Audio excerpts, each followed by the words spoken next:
아침을 뉴스로 깨웁니다. YTN 라디오 김호성의 출발 새아침. 여러분 안녕하십니까? 출발 새아침 김호성입니다. 명상을 통해서 분노 조절 장애를 극복하는 영적 지도자로 명성이 높았던 베트남 출신 승려 틱나탄 스님이 오랜 해외 생활을 접고 고향으로 돌아왔다. 이런 외신이 어제 눈길을 끌었습니다. 틱나탄 스님은 그의 저서 화를 통해서요. 사람이 화를 낸다는 것도 일종의 에너지다. 이렇게 얘기를 했어요. 우리의 마음은 밭이고 그 안에서 기쁨, 사랑, 희망 같은 긍정의 씨앗을 키울 것인지 미움과 좌절, 절망 같은 부정의 씨앗을 키울 것인지는 자신에 달려있다고 설명을 하고 있죠. 우리 사회의 분노 조절 장애가 도를 넘고 있다는 우려가 큽니다. 강서구 PC방 살인사건 피의자 김성수가 오랜만에 입을 어제 열었습니다.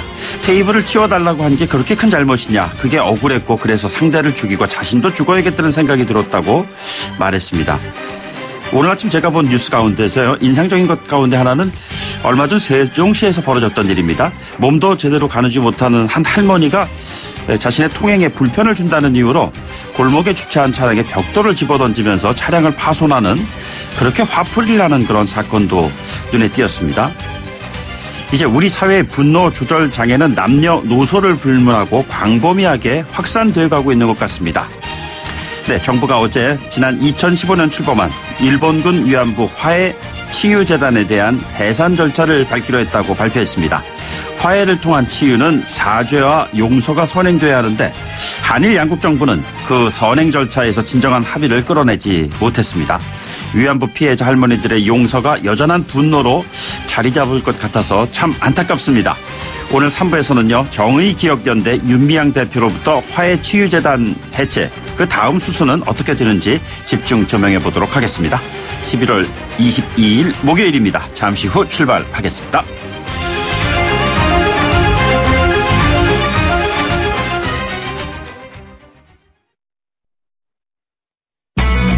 YTN 라디오 김호성의 출발 새아침.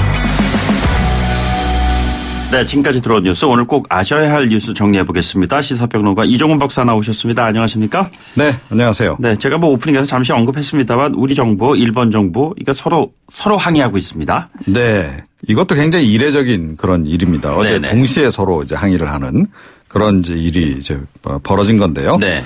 우리 정부가 화해치유재단을 이제 해산하기로 결정을 하니까 아베 총리가 직접 나섰습니다. 예. 국제 약속이 지켜지지 않으면 국가와 국가의 관계가 성립할 수 없다. 네네. 약간 단교까지도 좀 네네. 시사한 그런 발언이었습니다. 그리고 일본 외무성 사무차관도 이수훈 주일 대사를 외무성으로 불러서 항의를 했고요. 예. 그런데 어제 일본 초당파 의원 모임인 일본의 영토를 지키기 위한 위에 행동하는 의원연맹. 네네. 이쪽에서도 독도 영유권 집회를 개최했습니다. 좀 의도적으로 좀 보이긴 해요. 예. 여기에 대해서 우리 외교부도 주한 일본 대사관 총괄 공사를 불러서 항의를 했고 행사 즉각 폐지를 요구를 했습니다. 네네.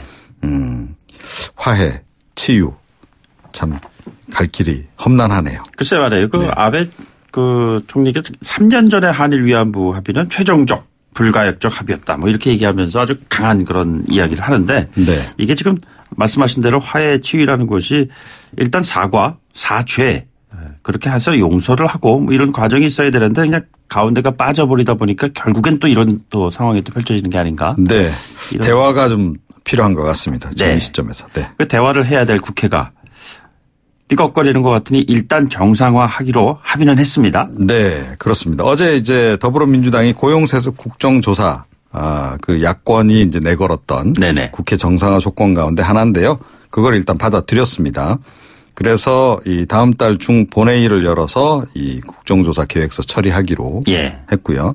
또 어제부터 예결특위를 비롯한 모든 상임위 활동 정상화했고 23일 본회의 열어서 무쟁점 법안도 처리한다. 네네. 이런 내용 포함되어 있습니다. 예. 여기 윤창호법과 박용진 3법 민생법안도 정기국회 내에 처리하기로 했고요. 아울러 예산조정소위원회 구성 정수 이거는 자유한국당이 한 발 물러서서 네네. 한 명을 더 늘리기로 했습니다. 예. 늘리는 이런 쪽에는 또 잘 합의가 이루어지는 것 같아요. 예. 줄이는 건 잘 안 되는데요. 예. 정수가 그래서 15명에서 16명이 됐습니다. 그러니까 비교섭단체 하나가 더 늘어난 건가요? 한석이 더 들어가고요. 네. 또 이 바른미래당의 2명 자리를 좀 보장하려고 하는 그런 또 측면도 있었습니다. 네네. 그래서 일단 합의가 돼서 정상화가 되긴 했는데 고용세습 국정조사 결국 하게 될 것인가 말 것인가. 네네. 벌써 좀 논란이 나오고 있습니다. 네. 이런 가운데 하태경 바른미래당 의원이 고용세습 명단 네. 이 공개했잖아요. 예. 이번에는 이제 공공기관 고용세습 명단이 아니고 민주노총 네네. 산하 노조에서 있었던 일을 이제 공개를 한 겁니다. 이게 그 회사 사보, 그러니까 회사 소식지, 그러니까 사보라고 우리 흔히 부르는. 네네. 거기에 실린 내용을 이제 그대로 공개를 한 건데요. 현대자동차 1차 자동차 부품 협력사라고 그럽니다. 예. 뭐 매출이 한 2조 정도 된다니까 중견기업쯤으로 봐야 되겠죠. 예. 여기에 이제 민주노총 금속노조 울산지부 소속 노조가 이제 소속이 돼 있는데 그쪽에서 요구를 해서 2011년과 2013년 사이 그리고 올해 조합원의 자녀 친인척 한 40여 명을 채용을 했다는 겁니다. 네네. 지난 2월에도 이 생산 계약직 신규 채용 당시에 노조 집행부 지금 현재 집행부라 그럽니다. 예. 조합원 자녀를 우선 채용하고 채용 인원 12명 중 10명을 그 자녀로 해달라라고 요구를 해서 사측이 또 이거를 수용을 예. 했다 그래요. 지금 이제 하태경 의원 쪽에서는 이거 빙산의 일각이다. 정부가 나서서 민주노총 전 사업장에 대해서 전수조사를 하고 네네. 관련자 엄벌해야 한다라고 좀 촉구를 하고 있습니다. 예. 민주노총은 그동안 이 고용세습 관련한 의혹을 가짜뉴스다라고 부인을 해왔거든요. 또는 재벌 경영세습이 더 문제 아니냐라고 네네. 지적을 해왔는데 이제는 좀 답을 내놔야 할 때가 아닌가 예. 생각을 합니다. 예, 우리나라 뭐 갑을 관계에서 이 갑질 얘기가 많이 나오고 있는데요. 이제는 뭐 보니까 한 언론사 그 손녀가 갑질을 또 했다 해서 뭐 운전기사에게 이렇게 했다 해서 화제가 되고 있어요. 이게 무슨 얘기죠? 이게 뭐 어제 오늘 지금 계속 지금 실시간 검색어 순위에 높은 순위에도 계속 올라 있는 그런 상황인데요. 조선일보 방상훈 사장의 손녀이자 방정호 전무의 그 딸입니다. 초등학교 3학년 10살이고요. 네네. 지난달 26일에 해고된 운전기사 이모 씨에게 폭언하는 동영상이 이제 한 매체를 통해서 공개가 됐는데요. 네네. 그 내용이 이제 상당히 경악할 만한 거라서 이게 계속 이제 회자가 되고 있는 그런 예. 상황입니다. 그러니까 50대 후반 정도의 운전기사에게 뭐 야, 너 뭐 이렇게 하대하는 것은 물론이고 네. 뭐 죽어라. 또 뭐 해고야. 뭐 해고는 아주 수시로 언급을 했다 그러죠. 심지어 우중에 핸들을 꺾어서 사고가 발생하게 됐고 네네. 뒤에서 머리를 때린 것 같아요. 예. 그 운전기사분께서 이제는 뭐 때리기까지 하네 뭐 이런 발언을 하는 그 부분도 좀 나오고요. 네네. 그러는데 방정무 측은 공인도 아닌 미성년자 아이의 부모가 원하지 않는데도 목소리를 공개해서 괴물로 몰아가는 것은 너무 지나친 보도라고 항의를 했습니다. 코멘트 달지 않겠습니다. 예. 판단하시기 바랍니다. OECD가 최저임금 속도 조절 필요성을 제기했습니다. 네. OECD 경제 전망 이제 보고서가 계속 나오지 않습니까? 네네. 이번 달 보고서에서 이렇게 언급을 했습니다. 최저임금의 추가적인 큰 폭의 인상은 고용과 성장에 부담이 될 수 있다. 네네. 그러니까 내년 최저임금 인상 부분을 언급을 한 거죠. 예. 고용에 미치는 부정적 영향을 피하기 위해 최저임금의 급격한 인상은 속도를 낮춰야 한다. 네네. 라고 권고까지 했습니다. 지난 6월 보고서에는 뭐라고 얘기했냐면 최저임금 인상이 고용에 미치는 영향이 현 단계에선 불확실하다. 네네. 그때는 불확실하다고 판단했는데 이제 계속 추이를 지켜보니 이거 고용에 영향을 미친 것 같다라고 이제 판단을 내린 겁니다. 예.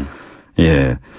오늘 이제 안 그래도 경제사회노동위원회 공식 출범하지 않습니까? 네네. 예, 여기서도 이 문제를 좀 진지하게 공론화 과정을 거치듯 논의를 좀 해야 하지 않을까 이렇게 예. 여겨지고요. 오늘 그 첫 회의에서는 탄력 근로제 개선 방안에 대한 해법을 찾는 노동시간 제도 개선 위원회 발족도 논의를 한다 그럽니다. 네. 그리고 어제 하루 이제 민주노총 총파업하지 않았습니까? 네네. 지금 뭐 정부가 계속 탄력 근로제 기간 확대 추진하면 추가 총파업하겠다. 예. 그리고 다음 달 1일에는 시민단체하고 연계해서 대규모 집회도 개최하겠다라고 이 얘기를 했습니다. 네네. 어제 뭐 총파업에는 원래 예상했던 그러니까 민주노총이 예상했던 규모의 한 절반 정도 참여했다고 합니다. 네네. 전체 조합원 수로 봤을 때는 한 20% 약간 미치지 못하는 그런 뭐 참가 인원이었다고 얘기하는 것 같습니다. 네, 오늘 말씀 여기까지 듣죠. 고맙습니다. 네. 네, 지금까지 이종훈 시사평론가였습니다. 여러분은 지금 FM 94.5MHz로 방송되고 있는 YTN 라디오 김호성의 출발 새 아침을 듣고 계십니다. 의견 주실 분은 짧은 문자 50원, 긴 문자 100원의 이용료가 드는 휴대전화 메시지 샵 0945 우물정 0945번으로 의견 남기실 수 있습니다. 네, 멈췄던 국회가 어제 전격적으로 정상화됐습니다. 야당이 요구했던 그 공공기관 채용비리 국정조사를 여당이 수용하면서 이렇게 됐는데요. 집권 여당으로서 국회를 이런 상태로 방치할 수가 없어서 합의했다라는 게 홍영표 원내대표의 말입니다. 정의당의 이정미 대표를 전화로 연결해서요. 국회에 돌아가는 상황 여러 가지 연관된 이슈에 대해서 질문을 좀 해보도록 하겠습니다. 대표님 안녕하십니까? 네, 안녕하세요. 네, 국회 정상화 다행이다라고 생각하시는 분들 많은 것 같습니다. 그런데 국정조사단이 정기 국회 종료 전에 구성이 되는 건가요? 아니면 끝나고 그 이후에 구성을 논의해야 된다고 이렇게 생각을 하시는 건가요? 국정조사는 정기국회 이후에 실시하기로 되어 있고요. 네네. 다만 국정조사 계획서를 12월 본회의 중에 열어서 채택을 하는, 처리를 하는 그런 계획으로 되어 있습니다. 네네.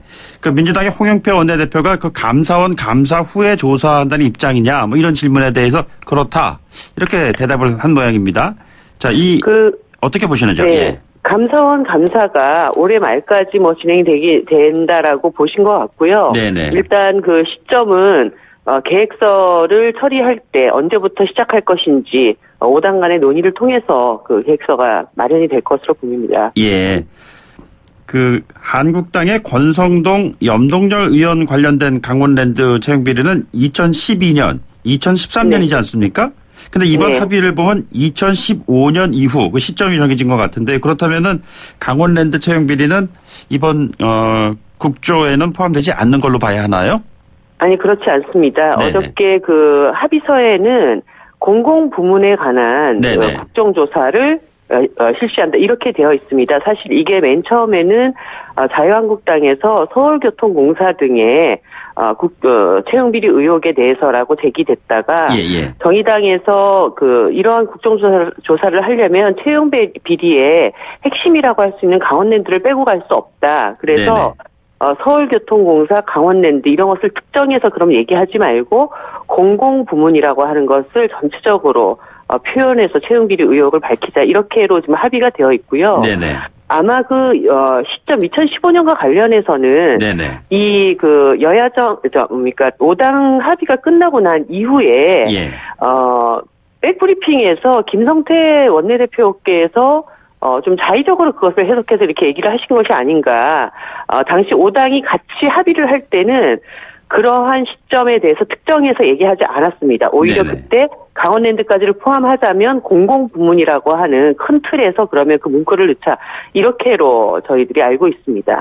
이게 중요한 것은 공공부문에 방점이 있는 것이지 2015년 이것이 아니라는 말씀이시잖아요. 네. 그런 시점에 대해서 5당이 앉아서 2015년 이후 거부터 하자라고 합의를 한 바가 없습니다. 그런데 그렇다면 김성태 원내대표는 본인이 소속돼 있는 의원, 한국당 권성동 염동열 의원이기 때문에 이런 것들에 대해서 일종의 자의적인 해석을 한 건가요? 제가 왜 그런 백브리핑을 하셨는지는 모르겠지만 분명히 5당이 앉아서 이야기를 할 때는 강원랜드를 포함해서 공공기관에서 벌어진 채용 문제 전반을 다루기로 했다. 이렇게 분명히 합의를 한 바가 있습니다. 그래서 그 백브리핑에서 얘기하신 내용은 합의사항이 전혀 아니고 뭐 자유한국당의 희망사항인지는 모르겠지만 그와 관련된 내용은 아닙니다. 이것은 분명하게 저희들이 확인을 해드릴 수 있습니다. 예, 알겠습니다. 오늘 아침 이 시간을 통해서 정의당의 이정미 대표께서 확인한 것으로 저희들이 듣도록 하겠습니다. 관련해서요. 이번 국조 관련해 가지고 박원순 죽이기 아니냐 뭐 이런 비판을 일부 의원들께서도 지적을 하고 있는 것 같습니다. 나쁜 선례로 기록될 것이다. 뭐 기동민 의원 같은 경우는 또 이런 얘기까지도 했고요. 어떻게 보시는지요? 사실 이 채용 비리 문제 관련해서는 국민들에게 뭐 한치의 의혹도 없이 이 모든 것들에 대해서 좀 명확하게 밝히는 과정들이 필요하다고 봅니다. 예. 그리고 자유한국당이 애초에 서울교통공사 문제를 제기를 했을 때 이 서울교통공사의 무기계약직 채용 과정은 사실은 문재인 정부 이전에 있어 왔었고 그 과정에서 정규직화되는 과정이 마치 큰 문제가 있는 것처럼 이 정규직화 정책을 때리기 위한 저는 숨은 의도도 있었다고 생각이 듭니다. 그런데 네네. 오히려 이번 국조 과정에서 그 과정이 어떤 것이 문제가 있었고 자유한국당의 그 의도가 박원순 시장 때리기라고 한다면 그것이 또 아닌 점은 어떤 것인지 이런 것들도 밝혀낼 수 있다고 보여지고요. 네네. 사실 이 국조를 조사했던 국회 안에서 채용 비리와 직접적으로 연관된 부분이 강원랜드 사건 아닙니까? 그런 것이 있다고 한다면 국회 내부에서부터 깨끗하게 자정하고 그리고 나서 다른 공공기관 문제까지도 우리가 다룰 수 있는 그런 자격을 갖는 것이 아니냐. 그래서 정의당이 이 부분을 강원랜드 채용 비리를 핵심으로 제기를 했던 과정으로 이해해 주시면 될 것 같습니다. 예, 뭐 의원 감싸기라는 그런 지적에 대해서 정의당의 입장 정리해 주신 걸로 저희들이 이해를 하겠습니다. 이슈를 좀 돌려서요. 최근에 그 법관 탄핵안에 대한 얘기가 참으로 뜨거운 이슈가 됐습니다. 정의당의 입장이 어떤지 좀 설명해 주실까요? 사실 5당 중에 가장 먼저 법관 탄핵을 추진해야 된다라고 주장했던 것이 정의당인데요. 일단 이 사법농단 핵심 법관들이 1년 정도 징계를 받고 다시 돌아와서 재판정에 앉아서 네네. 국민들을 법으로 심판한다라고 하는 것은 이것은 있을 수가 없는 일입니다. 국민 기본권에 대한 심대한 침해이고 또 한편에서는 국회가 이런 사법농단에 대비해서 법관들을 탄핵할 수 있는 권한을 부여받았습니다. 헌법상에. 그렇기 때문에 이것이 무슨 사법부의 침해냐 삼법 분립을 침해하는 것이냐 이런 것은 적절한 비판이 아니라고 봅니다.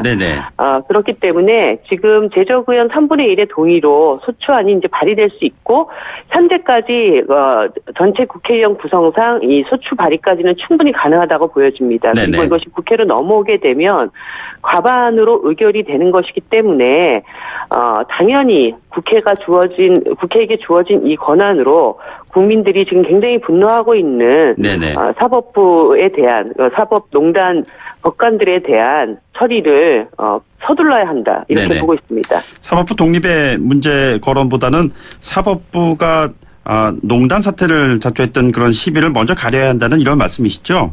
예, 그리고 그런 사법부의 잘못된 점을 견제할 수 있는 장치를 헌법이 국회에게 부여한 것이기 때문에요.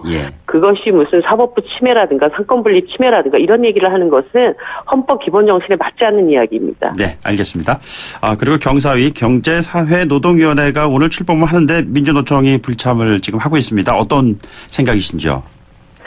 민주노총이 내년 1월 달에 이 경선의 참여에 대해서 정식으로 다루기로 되어 있기 때문에 저는 그 대의원대에서 대화를 통해서 또 노동계의 입장을 충분히 전달하겠다라고 하는 그런 노력을 기울이는 것이 매우 중요하다고 봅니다. 그런데 사실 이전 정부에서도 이런 사회적 대화기구가 있었습니다. 노사정위원회 같은. 그런데 이 노사정위원회가 실패를 거듭해왔던 핵심 원인은 각각의 의견들을 꺼내놓고 이것을 충분히 서로의 입장을 들으면서 조정하고 타협해 나가려고 하는 과정보다는 정부의 일방적인 정책을 노동계가 받아라. 이것을 밀어붙이기 위한 하나의 장치, 노동계를 들러리로 세우는 수단 이런 것이 되어왔기 때문에 실패해온 것입니다. 그래서 이번 정부는 노동 존중 사회를 표방한 상황에서의 사회적 대화기구를 만든 것이기 때문에 대화의 가장 기본적인 태도는 상대에 대한 이해와 끈질긴 설득이라고 생각합니다. 그렇기 때문에 뭐 한 달 안에 어떤 그 탄력적 근로시간 기간 연장을 받지 않으면 이거는 그냥 처리하겠다 이런 것이 아니라 뭔가 왜 상대방이 저런 것을 반대하는지에 대해서 충분히 이야기를 들을 수 있는 과정 그리고 그 정부의 안과 또 노동계의 안의 폭을 좁힐 수 있는 과정은 무엇인지에 대한 끈질긴 어떤 조정의 과정 이런 것이 필요하다고 봅니다. 외국에 많은 사회적 대화기구가 있는 나라들도 어떤 때는 1년 내내 열심히 만나서 그 과정들을 줄이려고 하는 그런 노력들이 있었기 때문에 대학기구들이 성공을 해왔던 것이거든요. 그런데 정부가 이제 근로시간 단축하고 최저임금 오르고 기업들이 다 어렵다고 하니까 이 문제를 빨리 해결하기 위해서 노동계가 이걸 봐주세요. 이렇게 압박하는 방식으로 대학기구가 운영된다면 네네. 여러 가지 어려움이 그리고 갈등들이 더 커지고 또 사회적인 갈등 비용들이 더 커질 수밖에 없는 것이 아니냐. 네네. 그래서 정부가 조금 더 좀 열린 공간을 가지고 서로 충분히 얘기해 나갈 수 있는 그런 여유를 가져주셨으면 하는 바람도 전달을 드립니다. 예, 그렇다면은 핵심적인 내용이 탄력 근로제 확대 이 문제인데요. 정당이 반대를 해도 여야 4당 원내대표가 이미 합의한 사안이고 속된 말로 밀어붙이면은 통과가 될 텐데 이 부분에 대해서는 어떻게 지금 바라보고 계시는지요? 사실 올해 초에 최저임금 산입 범위도 그렇게 밀어붙이기식으로 해서 이 안을 통과를 시켰습니다. 그런데 그 당시에 집권여당 안에서도 이런 방식은 좀 맞지 않다. 이런 문제의식들이 있었고요. 네네. 또 이것 때문에 노동계와 정부 사이에 이 불신의 벽이 또 굉장히 높게 처진 것 아닙니까? 예. 그런데 여기에 또 탄력적 근로시간 제도가 여러 가지 합법적인 과로 질환을 유발시킬 수 있다라는 우려가 있고 또 52시간 노동시간 단축이라고 하는 것도 현재는 300인 이상 사업장에만 적용이 되고 있는 상황입니다. 그러면 당분간은 탄력적 근로시간 제도가 확대되면은 300인 미만 사업장에는 일주 80시간까지 일을 할 수 있는 이런 장시간 노동이 계속 합법적으로 온전된다라는 것이기 때문에 네네. 이것을 이렇게 정부나 집권 여당이 너무 무리해서 진행시키지 않도록 다시 한번 호소를 드립니다. 예. 사회적 대화 기한을 정해놓고 탄력 근로제를 올해 안에 합의를 못하면 그냥 정부가 밀어붙이겠다 이렇게 얘기되는 것은 적절한 태도가 아니라고 봅니다. 사실 ILO 핵심 협약도 경사노위에서 사회적 대화를 거치기로 하지 않았습니까? 네네.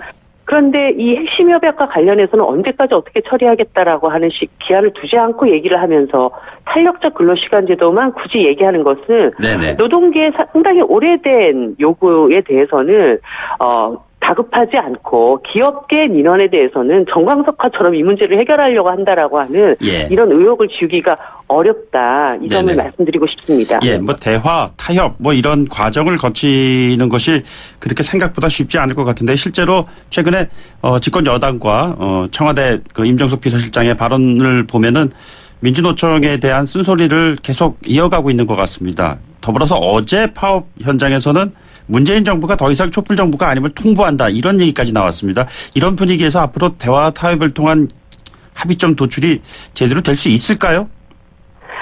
이런 극단적인 말싸움들이 자꾸 신뢰의 벽을 허무는 과정이 되는데요.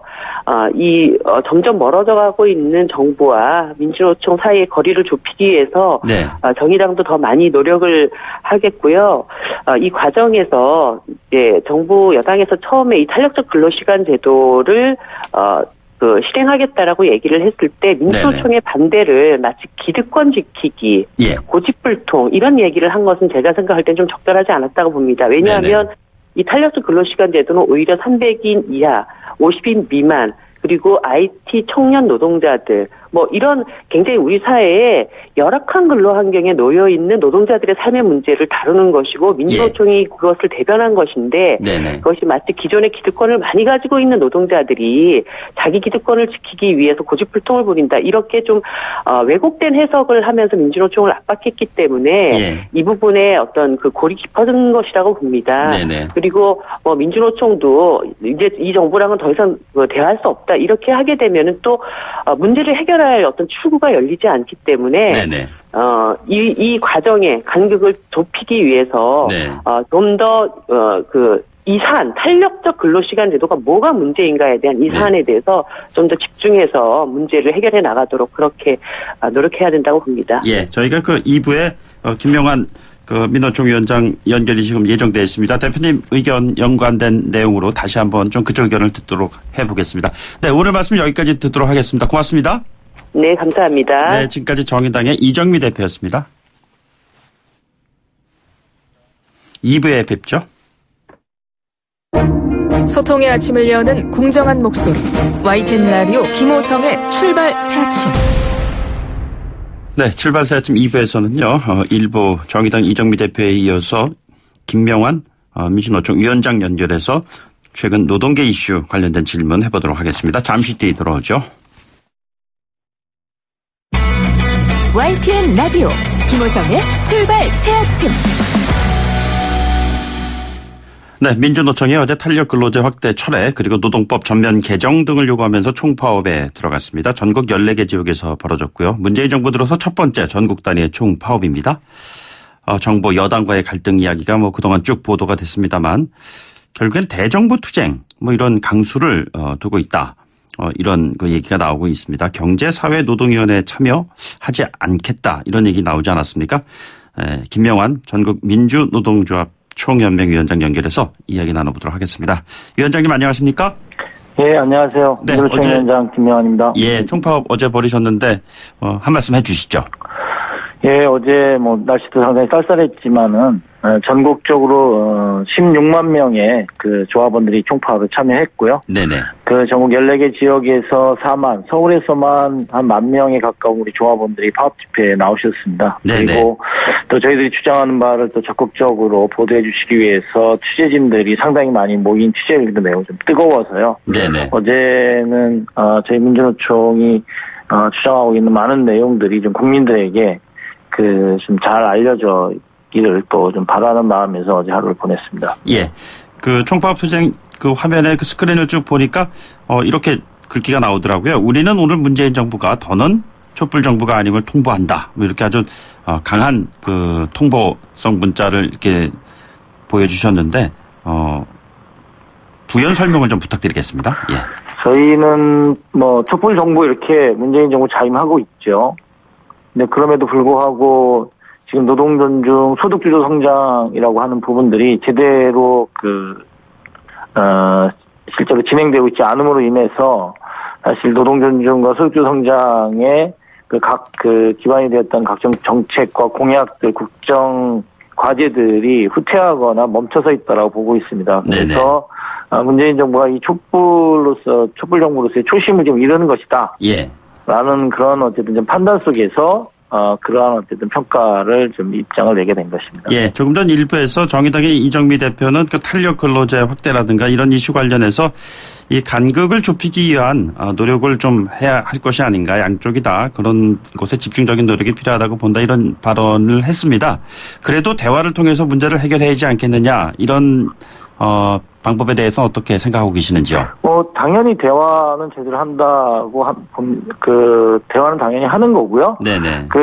또한 이제 민주노총이 대화회장들 속에서 저희들이 나가서 적극적으로 저희들의 입장과 내용들을 말씀드릴 수 있는 기회가 있으면 언제든지 그렇게 하겠다라고 했고, 저희들이 지난주에 진행했었던 청와대 앞 시국농성에서도 정부나 여당에게 탄력근로제 등 포함한 각종 노동 현안에 대해서 정부든 아니면 집권 여당이든 어떤 분들과도 정말 우리 국민들이 정말 다 이렇게 좀 관심 있게 보는 그러한 대토론회 장에서 만나서 얘기하자라고 지속적인 제안을 하고 있습니다. 예, 탄력 근로제 확대는 여야가 합의한 사안인데 사람은 기계가 아니다. 라고 이제 반대하셨잖아요.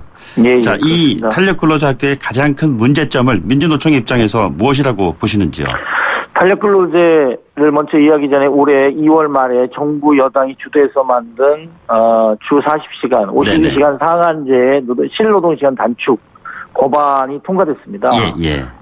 노동시간 단축의 역사에서 대단히 유의미한 그러한, 물론 일부 부족한 지점들이 있었지만 저는 유의미한 그러한 법 개정이었다고 저희들은 보고 있고요. 네네. 그렇게 실노동 시간이 단축되고 장시간 노동 과로사를 막기 위한 노력들이 시행도 하기 전에 7월 1일 또 지금 6개월 유예가 돼서 아직 시행도 안 하고 있는 이 상황에서 탄력 근로제를 기간 확대하겠다라고 하는 것은 노동시간 단축이라고 하는 법 취지 자체를 다시 정부 스스로가, 집권 여당 스스로가 그것을 무력화하는 것이라고 생각이 들고, 확대되면 문제는 최대 주 80시간까지 노동시간이 늘려지고 건강을 위협하는 거고요. 그다음에 장시간 추가 노동을 해도 그것을 보상할 수 있는 잔업수당이나 이런 것들을 지급하지 않을 수 있게 돼서 네네. 실질임금도 삭감되는 거죠. 그래서 네네. 저희가 계속 뭐 정부나 경영계 그렇게 얘기하죠. 바짝 일하고 푹 쉬라. 예. 근데 그 기업은 노동자를 사람이 아니라 기계로 생각하는 겁니다. 네네. 기계는 몰아서 쓰다가 한동안 사용 안 하는 게 혹시 가능할 수 있겠지만 사람은 그렇지 않은 거죠. 예. 그래서 기업은 자꾸 이런 식으로 어떻게든 싼 값의 노동자를 쓰려고 하기보다는 사람을 더 뽑고 일자리 창출을 해야 되는 것이 지난 노동시간 단축 법안 통과의 취지였고 그것을 그 실노동시간이 단축되는 과정에서 1800시간 이하로 그 노동시간이 전체적으로 단축되는 과정 속에서 탄력근로제와 관련해서 논의할 수 있다 저희들은 이렇게 보고 있습니다. 예, 그렇게 하자라고 부칙조항에서 2022년까지 노동부가 안을 마련하라고 당시에 법 통과에서도 내용을 그렇게 또 넣었었고요. 네네. 그런데 뭐 사실상 친정격이라고 할 수 있는 그 민주노총의 그 홍영표 원내대표가 사실 총파업에 대해서는 좀 강력한 유감 표명을 했거든요. 뭐 더불어서 그 이전에는 임종석 청와대 비서실장은 민노총이 더 이상 사회적 약자가 아니다라고 본다. 뭐 이런 얘기도 했습니다. 자, 이 같은 일련의 정부와 청와대의 발언은 민주노총에 대해서 어떤 생각을 갖고 있다고 보시는지요?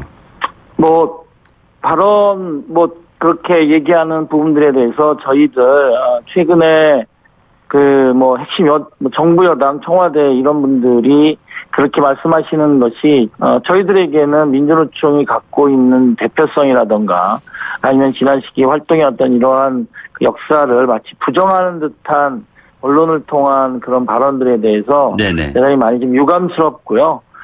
제가 한 가지만 말씀드리면 전교조 아직 법의 노조입니다. 네네. 노동 3권 자체가 아직 주어져 있지 않습니다. 예. 이런 사람들에게 사회적 약자가 아니라고 기본권이 제한받고 있는 것을 당연한 것으로 여길 수 있는 것은 말이 안 된다고 생각하고요. 네네. 두 번째는 마치 민주노총을 귀족노조, 기득권 이렇게 프레임을 짜는데 이 민주노총이 어제 파업한 것은 민주노총만의 요구를 가지고 한 게 아니고요. 네네. 민주노총이 아닌 더 많은 노동자들이 불이익을 당하게 되는 탄력근로제라든가 아니면 민주노총이 아닌 더 많은 노동자들이 노동조합을 제대로 쉽게 할 수 있도록 하는 법 개정을 요구하는 네네. 그리고 또 국민들의 노후소득 보장을 위한 국민연금 제도 개혁을 요구하는 파업을 한 거거든요. 네네. 그런데 과연 이 민주노총에도 되고 기득권, 약자가 아니다, 사회적 책임을 다하라, 과연 이렇게 얘기할 수 있는지 저희들은 되묻고 싶습니다. 예, 위원장께서 지금 귀족노조라는 표현도 하셨습니다만 윤영석 한국당 수석 대변인은 귀족노조를 뛰어넘어서 황제노조라도 되겠다는 것 아니냐, 이런 얘기까지 하고 있습니다. 어떤 설명 주시겠습니까? 저희는 지난 시절의 국정논란 과정에서 온갖 이 특혜와 비리나 이러한 것으로 인해서 사실상 자신들의 개인의 영달을 추구해왔던 사람들이 지금도 국회에 가장 많이 남아있다 이렇게 생각합니다. 예. 특히 과연 자유한국당이 무슨 얘기를 할 수 있는지 정말 어이가 없고요. 네네. 더군다나 지난 이 촛불의 과정에서 가장 중심에서 저희들이 이 우리 사회의 부패와 이 기득권층에 대한 이 문제점들을 제기했고 우리 또 국민들의 힘으로서 바꿨지 않습니까? 네네. 그러면 사실상 정말 국민들한테 이 반성하고 무릎 꿇고 사죄해야 될 사람들이 도리어 자유한국당 현재 있는 국회의원들이 아닐까 이렇게 생각합니다. 조금 전에 전교조 언급 잠깐 하셨는데 아이로 핵심 협약 기준에 보면은 해고자, 공무원, 교사 노조 가입 이런 것들 있지 않습니까? 네. 이것도 지금 대화를 통해서 풀어 나가야 하는데 어떠한 과정으로 지금 처리를 하실 계획이신지요? 잘 말씀해 주셨는데요. 네네. 왜냐하면 저희들이 그동안 대화를 통해서 교사, 공무원 또 특수고용직을 갖고 있는 우리 노동자들의 노조할 권리를 위해서 노사정 대표자회의 산하에 있는 위원회에 저희들이 참여해서 대화를 통해서 저희들 의견을 많이 주었고요. 네네. 이런 부분들에 대한 의견이 또 받아들여져서 지난 며칠 전에 공익위원들이 또 입장을 발표한 걸로 알고 있습니다. 그래서 그러한 지점에서 저희들은 유의미한 완벽하지는 않지만 유의미한 좀 그러한 결과를 도출했다 이렇게 생각이 듭니다. 그래서 또 일면 저희들이 이렇게 대화의 과정에서도 적극적으로 참여하고 이 정부나 집권 여당에서 후퇴하거나 멈춰져 있는 거에 대해서는 또 적극적으로 비판하는 것이 민주노총의 사회적 책임을 다하는 그러한 역할이 되지 않을까 이렇게 생각합니다. 예, 경사도의 이 참여하는 부분이 어떤 조건이 충족되면 하실 계획이신가요? 아니면은 앞으로 대정부 투쟁 수위를 높여가실 건가요? 저희는 지난 최저임금 산입범위가 계약되는 과정에서 경제사회 노동위원회를 준비하는 과정에서 저희들이 일시적으로 불참한 경우가 있고요. 네네. 다시 8월 달에 저희들이 참여하게 됐을 때 어떤 조건을 달지 않았습니다. 네네. 즉, 저희들은 항상 대화와 그리고 또 부족한 부분에서는 비판을 하는 과정들을 하는 것이, 이른바, 노동조합들을 대표하는 조직의 임무라고 생각을 하고 있고요. 네네. 정확하게 팩트로는 사회적 대화를 안 하거나 불참한다고 얘기한 적은 없습니다. 그래서 저희들이 이 경제사회 노동위원회의 참여 여부를 대의원대에서 최종 결정하기로 했는데 사실 저희가 좀 부족하게도 그 대의원 대회가 송원이 좀 안 돼서 결정을 못했습니다. 그럼 언제쯤 다시? 저희들 2달 뒤에 저희들 2월에 정기대의원대가 있습니다. 그래서 거기에서 참여 여부를 결정할 거고요. 그 과정에서 바로 지금 현재 이 경제사회 노동위원회에 대한 또 조합원들 또 민주노총 조합 간부들에게도 적극적으로 설명하고 내용들을 알려나갈 계획입니다. 네. 저희가 내일 경사도의 문성현 위원장과 연결을 해서 이야기 나누는 시간이 준비되어 있습니다. 위원장님 말씀 좀 염두에 두고 그쪽에서의 해법 제시되는 부분을 한번 주의 깊게 경청해 보도록 하겠습니다. 오늘 말씀 고맙습니다. 예, 고맙습니다. 네, 지금까지 김명환 민주노총 위원장이었습니다. 3부는요, 8시 뉴스 듣고 돌아오도록 하죠.